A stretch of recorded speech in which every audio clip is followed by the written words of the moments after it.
Hello everyone, I'm Mayor Carolyn Goodman. Thank you so much for joining me for this very special edition of Hello Mayor.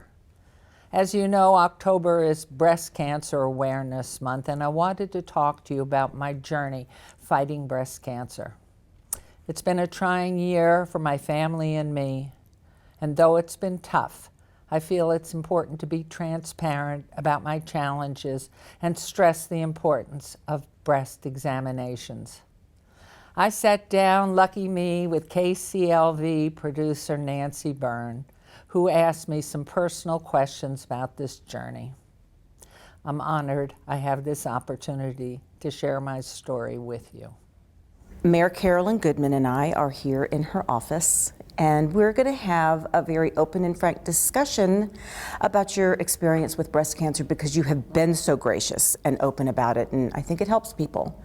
Well, it sure helped me, because I tend to be, although I know nobody believes it, I tend to be a very sort of inner person, very private. And so taking on the job as mayor, I've learned a lot about myself to be out there more. And then too, this became an issue that I really could see I needed to share with the public. Well, it's been very helpful to many, I'm sure. Let's start off with the most important question, and that is, how are you? I'm great. I am so lucky. I know how fortunate I am, because through it all, up until midway probably, I had no idea that it was really for sure contained. You never believe everything you hear. And here I am, having gone through the whole process, and according to the reports, cancer-free. But I know, because I've been asked, and I said, cancer's part of me, and I know that, and you never stop having exams. So, talk about bad timing. There's never a good time to find out, or to find out that you have cancer. But your timing was really off, from State of the City to announcing you're running for re-election. Tell us how it unfolded.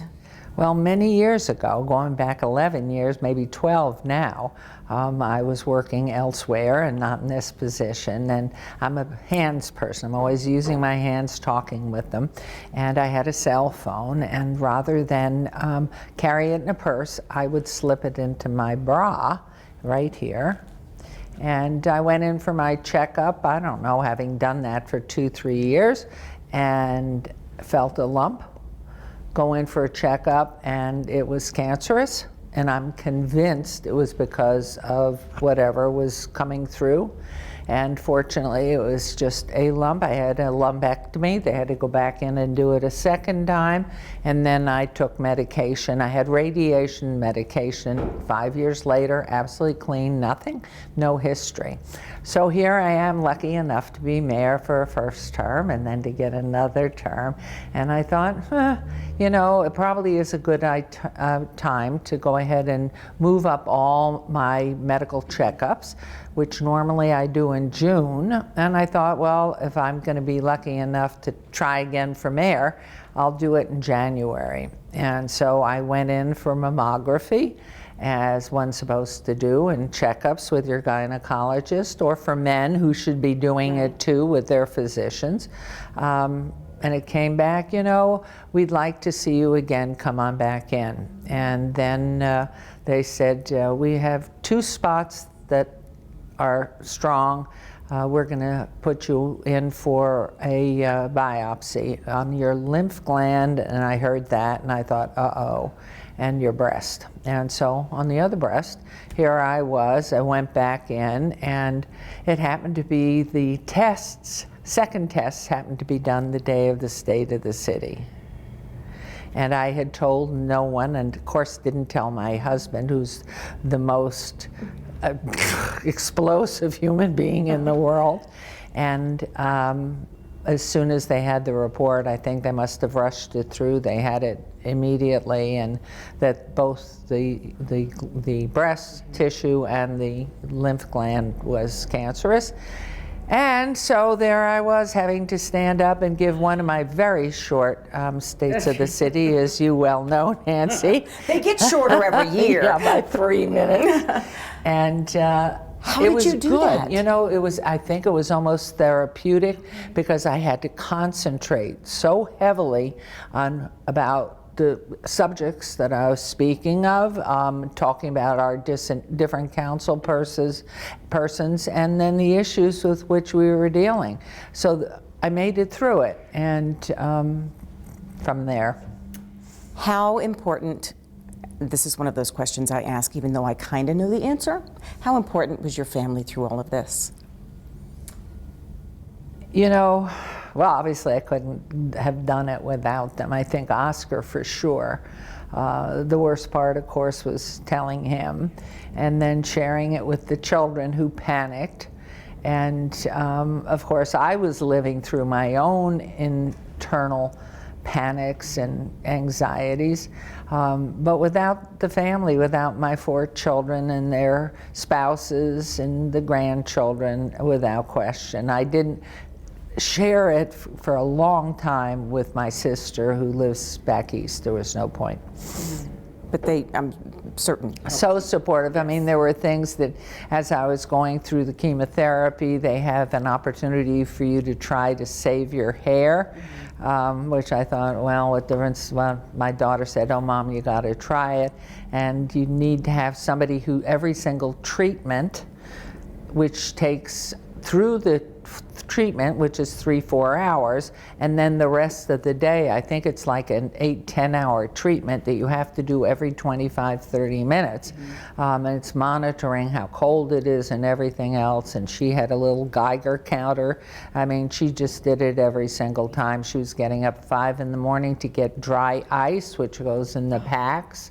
And interestingly enough, what they tell you, depending on the chemotherapy cocktail that you're having, whether it's going to fall out or not. And my physician told me and her support team that 17th day it's going to come out. And I'm never a believer of those things. So on the 16th day in the shower, I'm washing my hair and I'm thinking, oh, wow, see, they're wrong.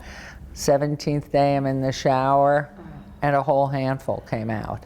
And then it was on my pillow. Yeah. Well, it is. And then you think, oh my gosh, I mean, it's for other people. How are you going to present yourself? And by this time, I had already, I'm trying to think, in the treatment, I had already gone through the different testing, so I knew it was in fact contained. And so that I would be able to continue on if I were going to be reelected. But then what do I do? And so it was an interesting experience. You know, you look at yourself when you're 5 years old or 18 years old or 25 years old or 60, you're not there. And to go ahead and then look at yourself. And it's very interesting. God, if you believe in God or a God, there's a reason why you age and your eyes fail, because you look in the mirror and you, from afar, you don't look so bad until you put the glasses on and you think, oh my gosh. So as I was going through the hair loss, it was an experience, let me tell you. My mom always used to say that. She said, I can't see very well, but I'm sure it's a blessing. That's the truth. Once you put the glasses on in the morning, oh my gosh. And we care. It's not even vanity, but we care about what we look like. So it is. Well, it's public. I mean, I know it's not Carolyn that's out there, it's the mayor. And so you're representing people and an office.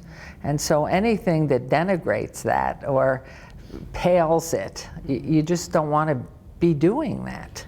Were there any parts of the treatment, I'm sure chemo was one of them, but were there any parts of the treatment or at any point in time where you were just more afraid than other times or other parts of the treatment? I'm a big person on truth. And my physician, my doctor, Jackson, her team all knew, don't be sweet and kind and paint a pretty picture. If I know what I have to deal with and what to expect, I can handle anything. It's when something occurs that you're not expecting, that fear is the worst of it all. The fear of the unknown, always, in everything. I mean, on the positive side, if you're getting ready for junior prom, it's the anticipation of the fun you're going to have, and not for guys, but for girls, getting dressed, what they're going to wear, all that. And so that anticipation's fabulous. But if you take that energy and then put it on the other side of something that's sort of dark, to me, just tell me, how bad's it going to be? Pain, effort, energy, how can I function? And as I mentioned before, once I was told by my doctor that, you know, you will be able to, this is contained, you're lucky, you will be able to do your job, all things being equal. And I think that, to me, was so helpful because of the knowledge going along, and I was told each step of the way what to expect. So I knew that. You rarely see 99.9% of the public rally for any politician or elected official, but boy, I'm telling you, anyone you talk to on the street was just praying for you, hoping for you. How did that help? Oh my God. I mean, just thinking of it makes me tear up because they were so tender. Everybody, people I had never met in my life, cab drivers and people out on the street. I mean, literally people that were just standing there, even some who had come to visit because they had relatives or friends here, and so genuine and so thoughtful, and letters and emails and phone calls. And I thought, wow. And so I knew I was getting every positive vibe that I could get, and it was so comforting. And yet I felt very selfish because once I knew it was contained, I could do anything. I knew I could do anything. In fact, I think I said in the announcement that I felt I could take on a pack of wolves. And I really did once I knew it was contained. The worst part of the whole thing was the time frame when I didn't know. And that's when I had not told the children, had not told Oscar. I just figured I can't give that to somebody else to carry that fear. And if anybody thinks any differently, it was total fear. I couldn't sleep. I kept thinking, where is it in my body? How long do I have? Because I had such energy, and I've always had such energy. And then to begin to think of, oh my gosh, we've been in the same house now 43 years. 43 years with 4 children, and then grandchildren. I got stuff. I mean, there's so much stuff in the house. And I'm thinking, and then everything else that has to be put in order, and not knowing how bad, only because of the lymph node. I thought it was already everywhere, which meant I maybe, with any luck, maybe had a couple of months. And so it was terrifying to me. And the worst was looking at the children and looking at Oscar. And he sensed something, but at that point, you know, I just couldn't do it to him because I couldn't have him worrying like what's the point of worry? You need facts and you need to know so you can deal with it. Well, Mayor, that is strength, and that is unbelievable love to protect your family and not wanting them scared. So you take on all the fear yourself. That's amazing. Right, but when somebody you love is sick, it's harder on the person that's watching the person that's sick or in trouble. It's always harder. You would always say, give it to me, let me have it. Yes, and so then, you know, everything proceeded along. That's true. How would you rate the care you got here in Las Vegas? Oh. You know, when Oscar took office in 1999 at his inaugural commentary, I remember 3 widows that were in the audience, friends of ours, who had lost their husbands, and each of them had been treated out of town. They maybe had some treatment in the beginning, or at least some physician consultation, but all of them were either up or all around the world looking, or up for bone marrow transplants somewhere else and operations somewhere else. And so the statement always was, I'm going to the airport. And I remember in Oscar's inaugural, him talking about the quality of what a great city, a world-class city, had to have. And one of it was top medical care. And therefore, there would never be a need to go to the airport, that hopefully people, because of the physicians and the treatments, would be coming here. And as you well know, buildings, you can build hundreds of hospitals, they don't treat. It's the physician and the necessary equipment that they would have. And so, fortunately for me, I did have the same physician who had taken care of me with my first runaway problem. And that's where lucky lady that she is, I went right back to her, and it was so supportive, just incredible. And the care, it was comparable. We have wonderful care in cancer now. Things have changed over the decades so much in how they treat patients and what they can treat you with. But comprehensive cancer, just everything from the chemo to the care. I did get an E. coli bacteria, which almost wiped me out, but the radiation and the surgery, all of that, just top drawer. I mean, absolutely top of the line.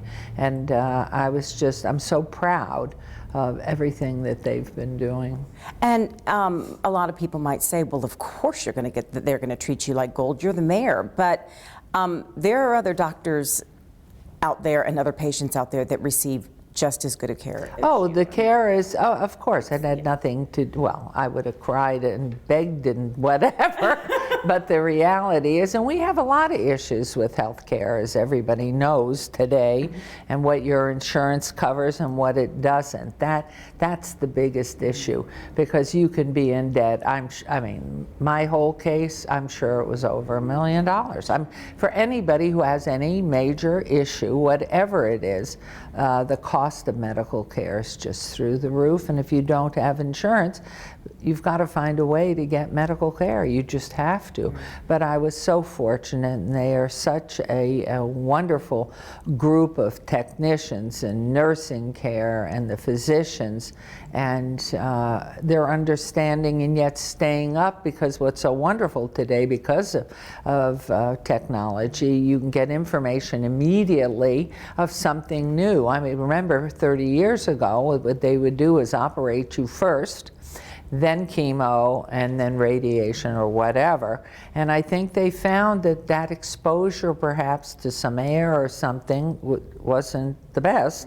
And now they, for the most part, in certain types of cancer, at least mine, it's chemotherapy first, then surgery for what's left, or hopefully there's nothing left, and then follow-up care with radiation or other medication. So it was a good time for me to be alive now rather than 30 years ago as well.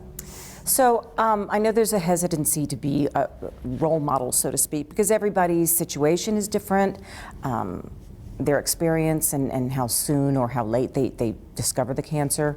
But what would your words, I don't even want to say advice, but what would your words to someone who might be approaching this journey, what would they be? I think, for anybody who's, I know what research and what the American Medical Society says, and I have a father who, or had a father who was an obstetrician and gynecologist. The main thing is to take ownership of yourself and get checkups. And it certainly, cancer is not a female disease, and breast cancer is not just a female disease, males too. And then we have prostate cancer. I mean, there's colon rectal cancer. There are certain things that you listen to the time pattern of when you go for checkups. But certainly for history in the family, and we had none. There was no history of cancer in the family, so was a little more lackadaisical about checkups.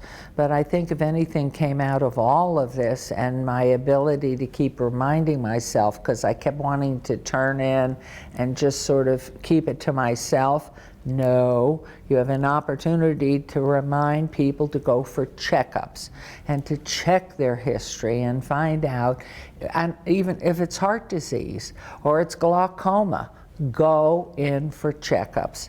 And we do have these wonderful physicians, whether they are in eye care or gastroenterology or osteopathic medicine. And you just need to own your body and take care of it. And then luckily, because we are developing such a fabulous crew of medically trained people, it's just, we're so lucky. Okay. We're lucky that you caught it early and are still with us, because I can't imagine a Las Vegas without you.